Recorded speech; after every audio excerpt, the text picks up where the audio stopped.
আসসালামু আলাইকুম। প্রিয় দর্শক, অন্য মঞ্চের আলাপচারিতায় আপনাদের সকলকে আমন্ত্রণ জানাচ্ছি। বঙ্গবন্ধুর নাতনি টিউলিপ সিদ্দিক এমপি যুক্তরাজ্যের রাজনীতিতে পরিচিত নামই কেবল নন, অনেকে মনে করছিলেন যে লেবার পার্টির রাজনীতিতে তিনি অনেক দূরে যাবেন, এমনকি প্রধানমন্ত্রী পর্যন্ত হওয়ার যোগ্য ছিলেন তিনি। সেটি হলে তিনিই হতে পারতেন প্রথম বাংলাদেশি বংশোদ্ভূত ব্রিটিশ প্রধানমন্ত্রী।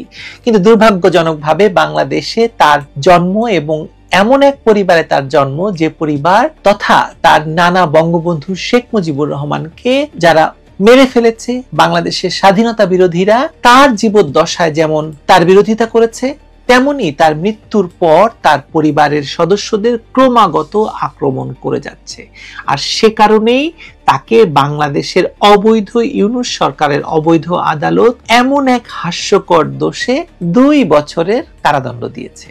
এমন প্রভাব খাটিয়ে কাউকে সুবিধা পাইয়ে দেওয়ার শাস্তির বিধান থাকলে ডক্টর ইউনূস সবার আগে সেই শাস্তি পেতেন জুলাই সন্ত্রাস ঘটানোর জন্য প্রভাব বিস্তারের কারণে। কিন্তু ইউনূসের তো 7 খুন মাপ, আর বঙ্গবন্ধুর নাতনি হওয়ায় টিউলিপের অনুপস্থিতিতে বাংলাদেশের কোনো প্লট না নিয়েও তাকে 2 বছরের কারাদণ্ড দেওয়া হয়েছে।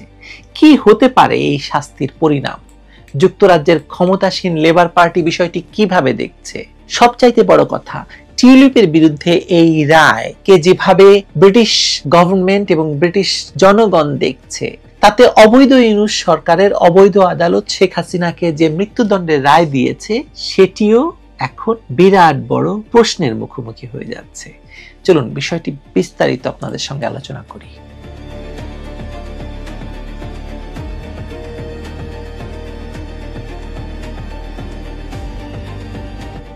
বিদেশে কোনো বাংলাদেশি বংশোদ্ভূত কেউ কিছু অর্জন করলে তাতে গোটা বাংলাদেশ খুশি হয়, গর্বিত হয়।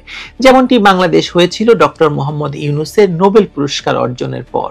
কিন্তু টিউলিপ সিদ্দিকের এমনই দুর্ভাগ্য যে যুক্তরাজ্যের মতো দেশে বাংলাদেশি বংশোদ্ভূত প্রথম একজন মন্ত্রীর পদ পেলেও তাকে সে পদে থাকতে দেয়নি দেশের অস্থির রাজনৈতিক বাস্তবতা, ক্ষমতা দখলের পর প্রতিষ্ঠিত নতুন কর্তৃপক্ষ আর তার ভেতরকার প্রবল প্রতিশোধের রাজনীতি। এখন সেই কর্তৃপক্ষের আদালত তার অনুপস্থিতিতেই টিউলিপের বিরুদ্ধে 2 বছরের কারাদণ্ড ঘোষণা করেছে।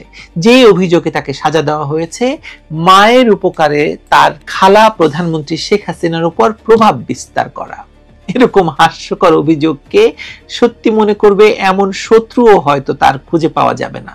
শেখ হাসিনাকে যারা চেনেন, তাকে প্রভাব বিস্তারের জন্য তারই বোনের মেয়েকে তার উপর প্রভাব খাটানোর জন্য যুক্তরাজ্যের এমপি হতে হবে? ভাবা যায়? এরকম প্রভাব তার উপর খাটানো গেলে তো আমরা এতদিন সেন্ট মার্টিন, তেল গ্যাস বন্দর সবই কারো না কারো প্রভাব বিস্তারের কারণে হারাতাম, তাই না? শেখ হাসিনা সেগুলো বিদেশিদের হাতে তুলে দিতেন কারো না কারো প্রভাবে। কি দিতেন না? কই, সেটা তো পারা যায় নাই। প্লটের ক্ষেত্রে পারা গেল, আর এত বড় তেল গ্যাস বন্দর সেন্ট মার্টিন প্রভাব খাটিয়ে কিছু করা গেল না? হাস্যকর তো বটেই। আমি আবারও ব্রিটিশ সাংবাদিক ডেভিড বার্গম্যানের একটি স্ট্যাটাস থেকে ধার করে আপনাদের সঙ্গে কিছু তথ্য শেয়ার করব। তিনি তার ফেসবুকে যে স্ট্যাটাসটি ইংরেজিতে দিয়েছেন এই রায়ের পর, তা থেকে কিছু অংশের এআই অনুবাদ আপনাদেরকে পড়ে শোনাবো। তিনি বলছেন, বিচারক রায় ঘোষণার সময় টিউলিপ সিদ্দিকী সম্পর্কে যা বলেছেন, অভিযুক্ত শেখ রেহানা সিদ্দিক তার বোন সাবেক প্রধানমন্ত্রী শেখ হাসিনাকে প্রভাবিত করে পূর্বাঞ্চল হাউজিং প্রকল্পে একটি প্লট নিয়েছেন, এটি প্রমাণিত। এটি বিচারক বলছে।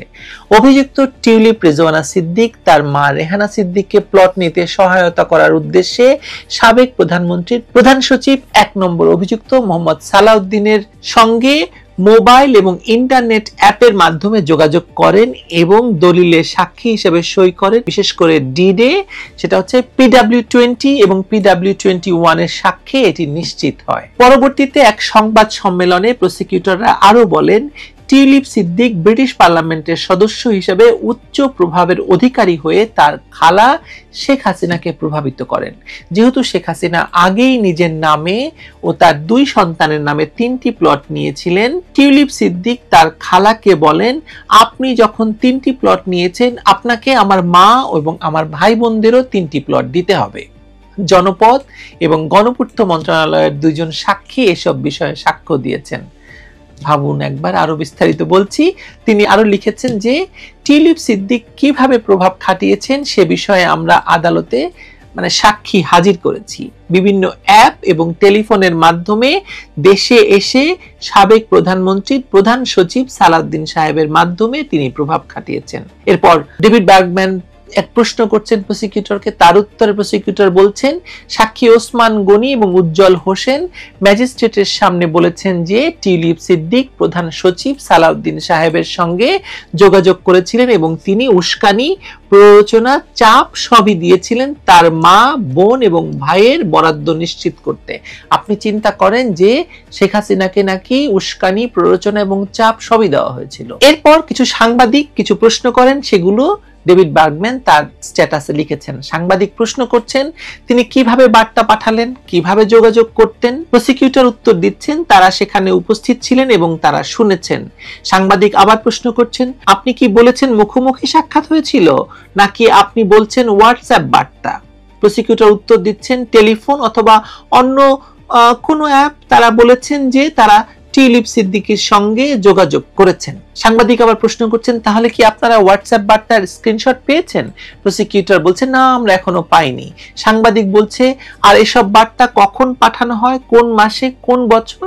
প্রসিকিউটর তখন আমতা আমতা করে বলছেন তবে এটি শোনা গেছে ওসমান গনি এবং উজ্জ্বল হোসেনের কাছ থেকে, যারা সালাউদ্দিন আহমেদের খুব ঘনিষ্ঠ ছিলেন। আর সালাউদ্দিন আহমেদ ছিলেন টিউলিপ সিদ্দিকী, শেখ রেহানা, শেখ হাসিনা এবং অন্যদের খুব ঘনিষ্ঠ।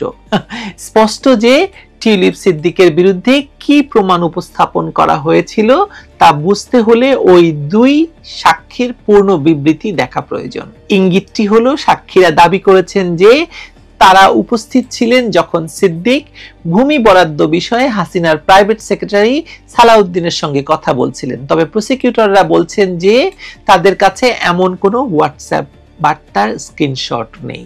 এই হচ্ছে অবস্থা। আপনি বুঝুন যে শেখ হাসিনাকে প্রভাব বিস্তার করার জন্য টিউলিপ সিদ্দিকীকে সালাউদ্দিনের কাছে যেতে হয়। সালাউদ্দিন হচ্ছে শেখ হাসিনার পিএস।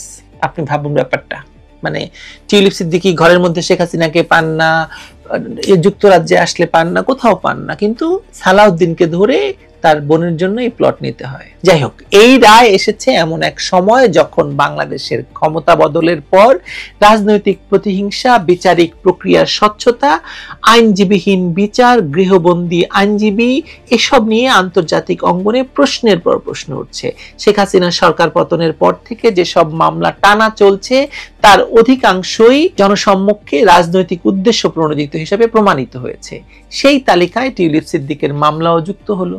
একজন ব্রিটিশ এমপি, তাও আবার লেবার সরকারের সাবেক মন্ত্রী, তার বিরুদ্ধে যে অপরাধের বর্ণনা দেওয়া হয়েছে তা এতটা দুর্বল, হাস্যকর আর ভয়ঙ্কর রকমের উদ্দেশ্য প্রণোদিত যে যুক্তরাজ্যের লেবার পার্টি সরাসরি বলেছে তারা এই রায়কে স্বীকৃতি দিচ্ছে না। আপনার কি মনে হয় টিউলিপ সিদ্দিকের বিরুদ্ধে অবৈধ ইউনূস সরকারের অবৈধ আদালতের এই রায়কে যুক্তরাজ্য কিভাবে দেখবে, যখন তার দল লেবার পার্টি যুক্তরাজ্যের ক্ষমতাসীন সরকার?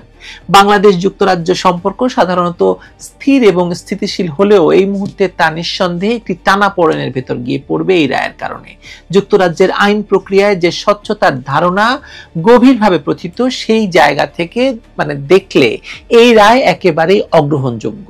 লেবার পার্টির বিবৃতিতে তাই জোর দিয়ে বলা হয়েছে যে টিউলিপ সিদ্দিক তার বিরুদ্ধে আনা অভিযোগের বিস্তারিত কখনো পাননি, তার আইনজীবীকে দলিল দেখানো হয়নি, এমনকি আদালতে তার প্রতিনিধি উপস্থিত থাকার সুযোগও দেওয়া হয়নি।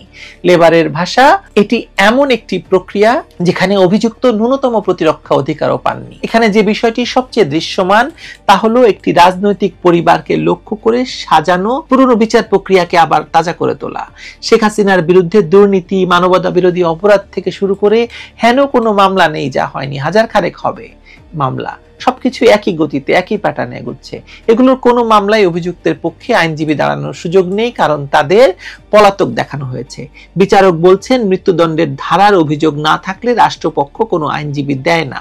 অর্থাৎ একজন অভিযুক্ত পৃথিবীর যেখানেই থাকুন নিজের আইনজীবী খুঁজে পাঠিয়ে বিচার লড়তে চাইলে তাকে তাও করতে দেওয়া হবে না। এখানেই টিউলিপ সিদ্দিকের মামলাটি রাজনৈতিক গুরুত্বপূর্ণ। তিনি শুধু শেখ রেহানার মেয়ে নন, তিনি যুক্তরাজ্যের রাজনৈতিক বাস্তবতার ভেতর দিয়ে উঠে আসা এক আন্তর্জাতিক ব্যক্তিত্ব। যুক্তরাজ্যের হাউস অব কমন্সের হুইপ হিসেবে দায়িত্ব পালন করে আসছেন। লেবার পার্টির অত্যন্ত গুরুত্বপূর্ণ ইনার সার্কেলের অংশ তিনি। তার অবস্থানকে লক্ষ্য করে বাংলাদেশে গঠিত এই আদালতের রায় স্পষ্টতই দুই দেশের মধ্যকার সম্পর্কের উপর দীর্ঘমেয়াদী চাপ তৈরি করবে।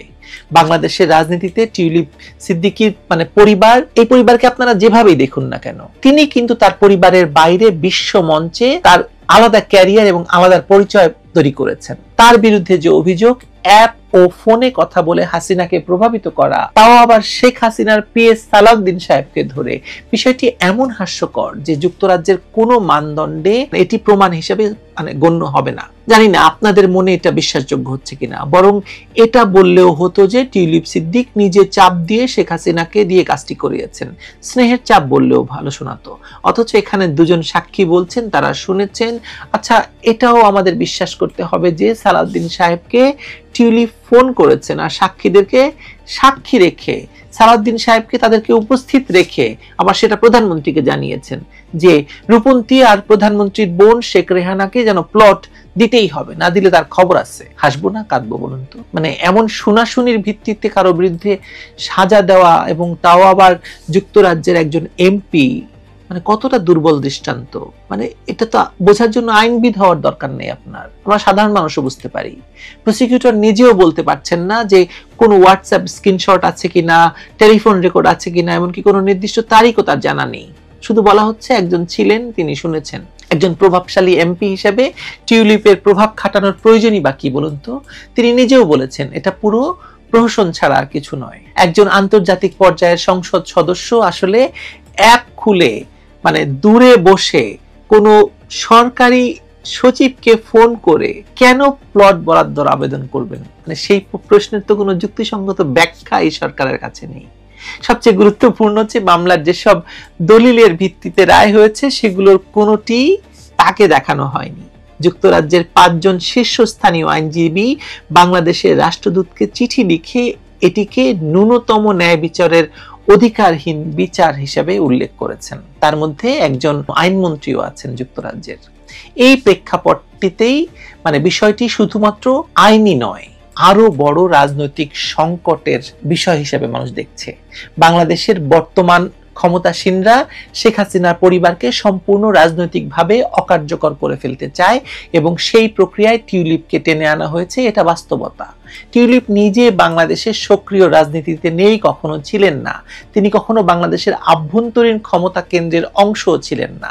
তিনি বাংলাদেশে তার যে আত্মীয় স্বজনরা আছেন, যাদের বিরুদ্ধে রাজনৈতিক ক্ষমতার অপব্যবহারের কথা আছে, তিনি সেই লিগে নেই, সেই ভরকেন্দ্রে কখনো তিনি ছিলেন না। তবু তাকে এই প্রক্রিয়ায় যুক্ত করা হচ্ছে যেন মূল উদ্দেশ্য পুরো পরিবারকে আন্তর্জাতিক অঙ্গনে বিতর্কিত করা যায়। এখন যুক্তরাজ্যের সরকার টিউলিপের বিরুদ্ধে এই রায়কে স্বীকৃতি না দিলে পরবর্তী পদক্ষেপ তাহলে কি হবে?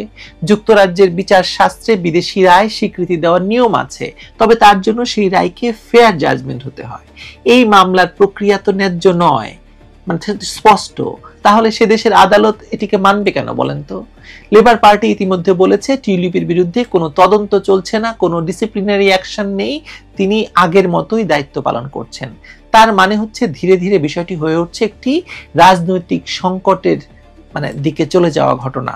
যুক্তরাজ্য কখনোই তাদের একজন বর্তমান এমপির বিরুদ্ধে এভাবে গঠিত রায়কে মানবে না। বাংলাদেশে এই রায়গুলো একের পর এক ঘোষণা হচ্ছে, কিন্তু সেগুলো আন্তর্জাতিকভাবে গ্রহণযোগ্য হবে কিনা সেটা তো বড় প্রশ্ন।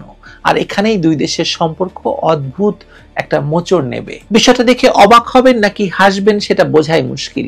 টিউলিপ সিদ্দিক বাংলাদেশের কোনো প্লটই নেননি, তবু তার নামে 2 বছরের কারাদণ্ড দেওয়া হয়েছে। অন্যদিকে তার ভাই ববি সিদ্দিক আর রূপন্তী সিদ্দিক প্লট নিয়েছেন, কিন্তু তারা মামলার আসামিও নন। কারণ একটাই, ব্রিটিশ রাজনীতিতে টিউলিপের শক্ত অবস্থানকে বিতর্কিত করা। এতদিন হাজার হাজার কোটি টাকা পাচারের গল্প শুনিয়ে এখন এই সব হাস্যকর মামলা দিয়ে আসছে প্রতিহিংসা চরিতার্থ করার জন্য। এই মামলার আরেকটি দিক হলো, এত সব অভিযোগের ভিড়ে সবচেয়ে কম যুক্তিযুক্ত অভিযোগটি টিউলিপের নামে। শেখ হাসিনা এবং শেখ রেহানাকে নিয়ে বাংলাদেশের আভ্যন্তরীণ রাজনৈতিক আলোচনা হতেই পারে, এবং ইউনূসের সেটা ছাড়া তো আর কোনো কাজ নেই। ইউনূসের কোনো রাজনীতিও নেই শেখ হাসিনা বিরোধিতা করা ছাড়া। কিন্তু টিউলিপের নাম এখানে যেভাবে যুক্ত হলো, তাতে পরিষ্কার যে বঙ্গবন্ধুর নাতনি হওয়ার কারণে তাকে তার মূল্য দিতে হচ্ছে। তিনি বাংলাদেশের রাজনীতির খেলায় কোনো পক্ষ নন, কিন্তু তার পরিচয় তাকে এই খেলায় টেনে এনেছে এবং ডক্টর ইউনূস মনে করছেন তিনি বিরাট এক বাজিমাত করে ফেলেছেন, কিন্তু ডক্টর ইউনূস এখানেই ধরাটা খেয়েছেন। শেষ করব সেটা দিয়ে। টিউলিপ সিদ্দিক যে আজও যুক্তরাজ্যের সংসদে তার দায়িত্ব পালন করছেন এবং লেবার পার্টি পুরোপুরি তার পাশে দাঁড়িয়েছে, এটাই প্রমাণ যে এই রায়ের রাজনৈতিক প্রভাব বাংলাদেশের ভেতরে সীমাবদ্ধ, যুক্তরাজ্যে নয়। আন্তর্জাতিক আইনের জায়গায় এর কোনো মূল্য নেই, বরং এই রায় বাংলাদেশের বিচারিক সুনামের উপর একটি বড় প্রশ্নবোধ চিহ্ন হিসেবে প্রমাণিত হচ্ছে। আর এটাই হবে অবৈধ ইউনূস সরকারের অবৈধ আদালতের বিরুদ্ধে সবচেয়ে বড় প্রমাণ। এমনকি শেখ হাসিনাকে যে ফাঁসির রায় দেওয়া হয়েছে তার বিরুদ্ধেও এই রায়টি ব্যবহৃত হবে আন্তর্জাতিকভাবে, যে ইউনূসের সকল রায়, ইউনূসের সকল কার্যক্রম অবৈধ এবং উদ্দেশ্য প্রণোদিত। ইউনূস এই গ্যারাকল থেকে বেরোতে পারবেন না। ইঁদুর মারার যে কলটি ইউনূস নিজে হাতে পেতেছেন তাতে এখন তার নিজের ঠ্যাং আটকে গিয়েছে। এবার ইঁদুর মারার কল থেকে ঠ্যাং ছাড়ানোর চেষ্টা করে যান মহাজন, দেখি কতটুকু কি পারেন। আপনি না আন্তর্জাতিক মানের খেলোয়াড়, খেলেন, ঠ্যাং ভেঙে দেবে। বিএনপির ভাইস চেয়ারম্যান আহমদ আজম খান সাংবাদিকদের বলেন, খালেদা জিয়া খুব ক্রিটিক্যাল কন্ডিশনে চলে গেছেন। গত রোববার রাত থেকে তিনি এই অবস্থায় গেছেন বলে আহমদ আজম জানান। আহমদ আজম খান এভার কেয়ার হাসপাতালে খালেদা জিয়াকে দেখতে গিয়েছিলেন, তার দেখার সুযোগ তিনি পাননি।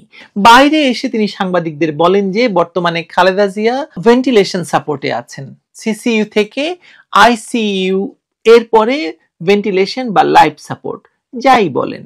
আমি এগুলোর বাইরে বলবো যে ম্যাডাম খুব ক্রিটিক্যাল কন্ডিশনে আছেন, ফাইট করছেন আমাদের মাঝে ফিরে আসার জন্য। বলার মতো কোনো কন্ডিশনে এখনো তিনি আসেননি। এই যখন তখন অবস্থায় হঠাৎ কেন খালেদা জিয়াকে বিশেষ নিরাপত্তা দেওয়ার প্রয়োজন হলো বলুন তো? অনেকগুলো কারণ থাকতে পারে, চলুন সেগুলো একটু বিস্তারিত জানার চেষ্টা করি। তবে সবার আগে যেটা বলতে চাই যে বেগম জিয়া সুস্থ আছেন কি সুস্থ নেই, বেগম জিয়ার সর্বশেষ পরিস্থিতি কি, এটি যখন মানুষ জানে না তখন এই নিরাপত্তা দেওয়ার ব্যবস্থা নিয়ে অনেক রকমের প্রশ্ন চারদিকে ভাসছে। আমি সেগুলো নিয়ে আলোচনা করব।